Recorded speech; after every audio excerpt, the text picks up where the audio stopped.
Welcome back to Affirmations. I want to thank my subscribers and any new subscribers that I have, as well as those of you that are just swinging through.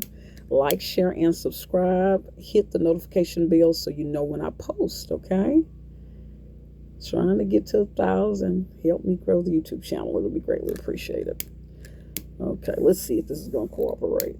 Let's see. Am I out of luck? Let me try to light it to the side because it'd be a little windy back here on this kind of bath meditation patio. I also need to get a new lighter. Sometimes it decides it does not want to cooperate. Okay, so let's see. We got some smoke.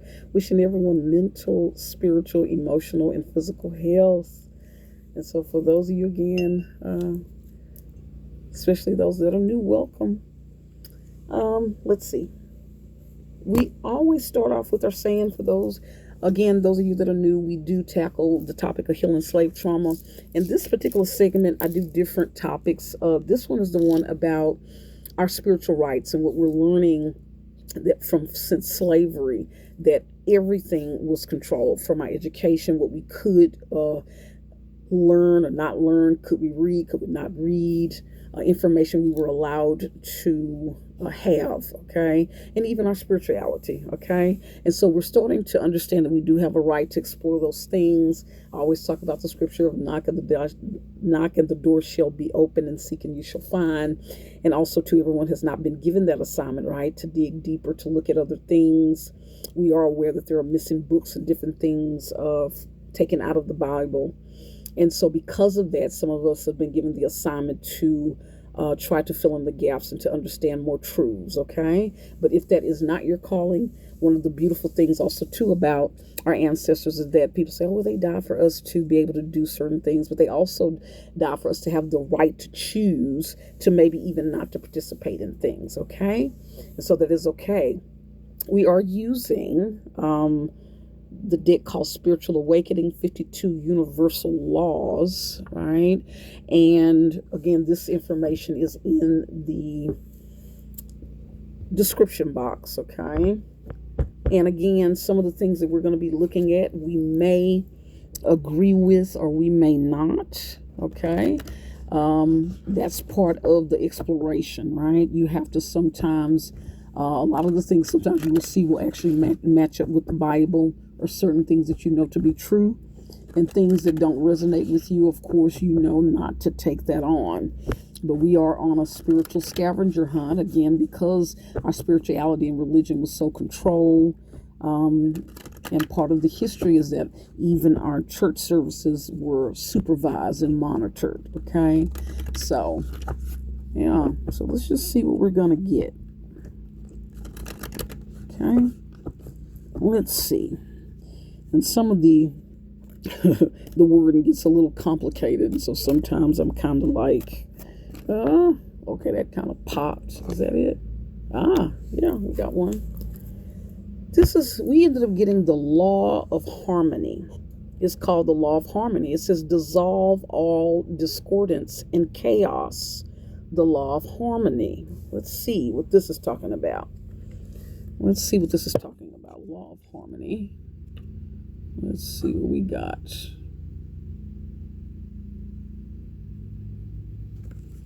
It doesn't have numbers, so I have to kind of sift through, and they don't have it in alphabetical order.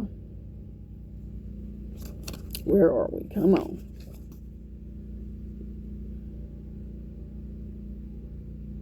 There we go. 69. Let's see. Okay, so let's see what this is talking about. So it says, there is divine order in the universe. Okay, so we know that's to be true. Everything is ordered, right?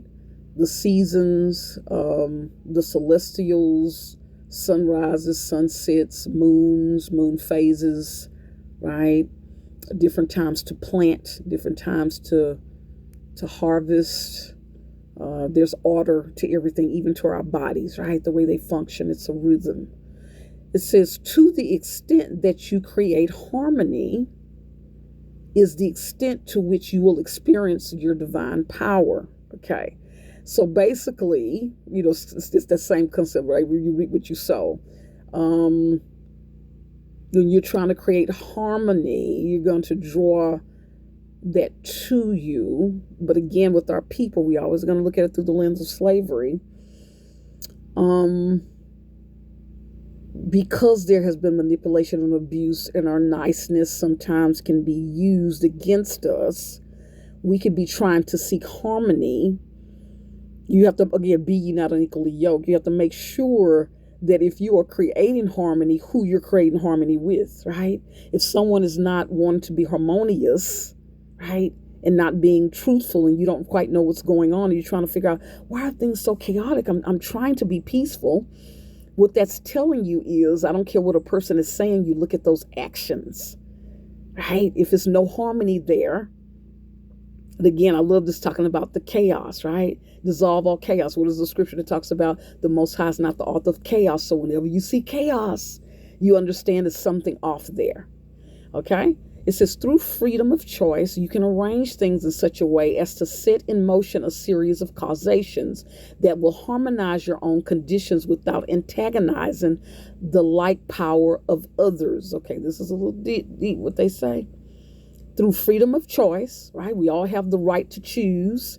And that's another thing we always talk about is, again, through, a lot of times religion, they have kind of taught that certain people are under the oppression of others or the rulership of others. But even if, just like even parents have authority over children, everyone at the end of the day has free choice, right? There's discussions about man being head. However, even though man is under, right, the Most High gives free will. So guess what? That means everyone else, if man gets free will under that of the rulership of the Most High, guess what? Everything in all other forms where there is authority, things that are considered subordinate to it, also have free will, right?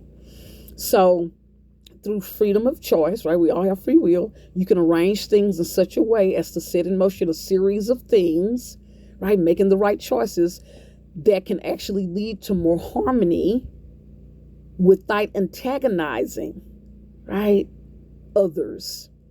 So sometimes it's noticing red flags. It's wise as a serpent, be harmless as a dove. Recognizing things, making strategic moves to remove yourself from places, people, places, and things that are not in alignment, that are not equally yoked with you. Correct? Yeah. It says we experience free will to the extent we create without opposing.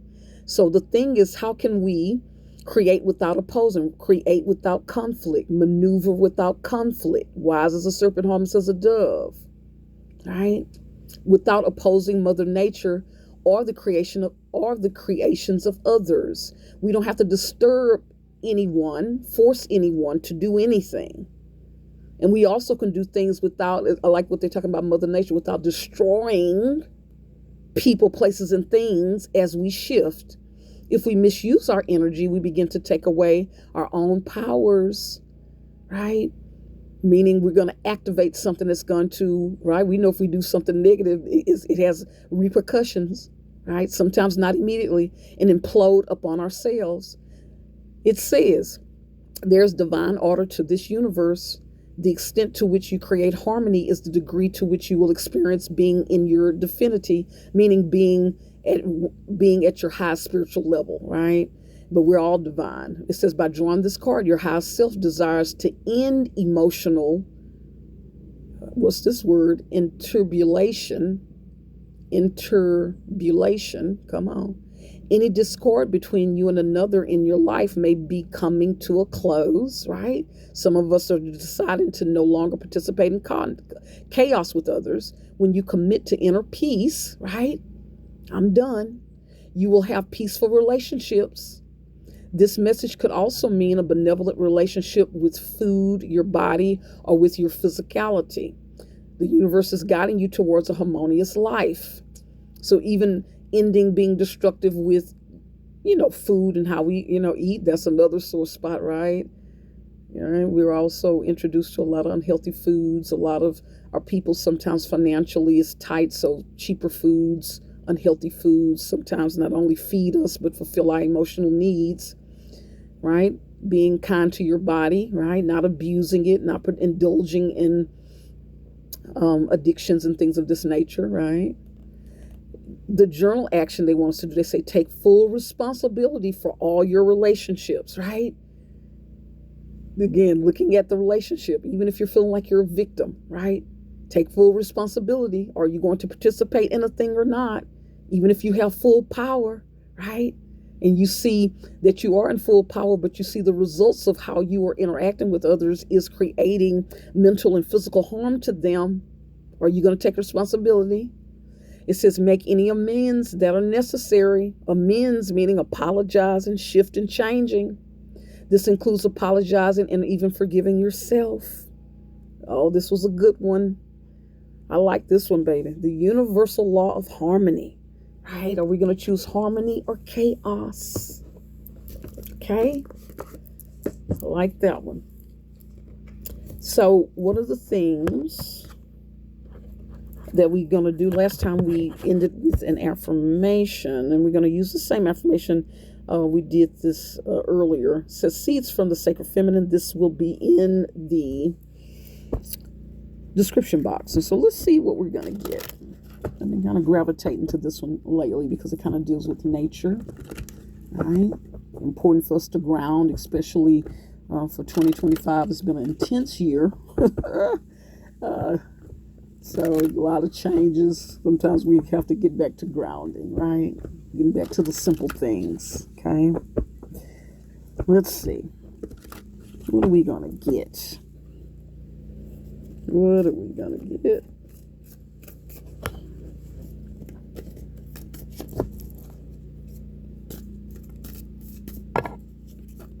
Ooh, we had these fall out. Let's see what this says. It says, be kind to yourself. Yeah. Doesn't that fit into what we just read? Being kind to yourself, learning how to forgive yourself, right? Because we're all, sometimes we go in between the role of being that, of feeling kind of being a slave, participating in the slave archetype of being kind of used and being a victim, to sometimes being the one in authority and power and abusing our power. You know, acknowledge the problem, right? Try to forgive ourselves. Be kind to yourself. Oh, I love this one. Sometimes doing simple acts, wrap yourself in a handmade quilt, right? Or even something that, sometimes people, have things that have been passed down to them or given to them, maybe a sweater that someone made or a scarf or anything. Wrap yourself in that, right? Nurture yourself. And if not, then make yourself one, or maybe make one for someone else. Yeah. Honor your sexuality. We got all these. Honor your sexuality. Sometimes, again, when we are, they talked about the law of harmony.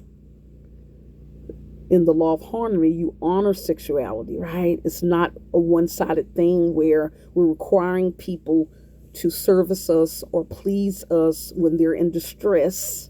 We want to make sure that everyone is getting their needs met, that we're also not allowing people to use us, right? Manipulate us and make us feel obligated, right? Which is tricky because, again, in slavery, we basically had to perform and participate in things constantly under distress. So we want to make sure we're not participating in that, right? So let's honor our sexuality. And also to forgive yourself if you have not honored your sexuality or if you have been abusive to others in sexuality, right? We can do that. And how perfect. It says release your shame. And that's a tricky one. When we have to take responsibility, a lot of times shame comes with that. And so we have to walk ourselves through that and say, I am feeling ashamed, right? Because I have harmed others. But one of the things I'm learning is that shame is a gift. It means that I still am healthy and have a conscience, which gives me the opportunity to be different and to heal and change, while also understanding that I need to make sure that I am not forcing myself on people, not also trying to force myself around people that I've harmed, allowing them to be able to approach me if they want to, giving them the power. Okay? Release shame. Wow, those were so good and needed. So I want to thank everyone for joining me. Do like, share, and subscribe. And I am going to end on the note. And I know that, the new year is upon us. Thinking about these things, right? Shifting. Do we want to enter this new year with shame, right? Not honoring our sexuality, not nurturing ourselves, not being kind to ourselves, participating in chaos, right? So it is my hope for myself and our people that we're going to choose to be more kind to ourselves, okay? And I'll end with our statement: everyone has the right to heal from trauma without interference and in privacy and without the judgment of others, even a race nation. And until next time, bye.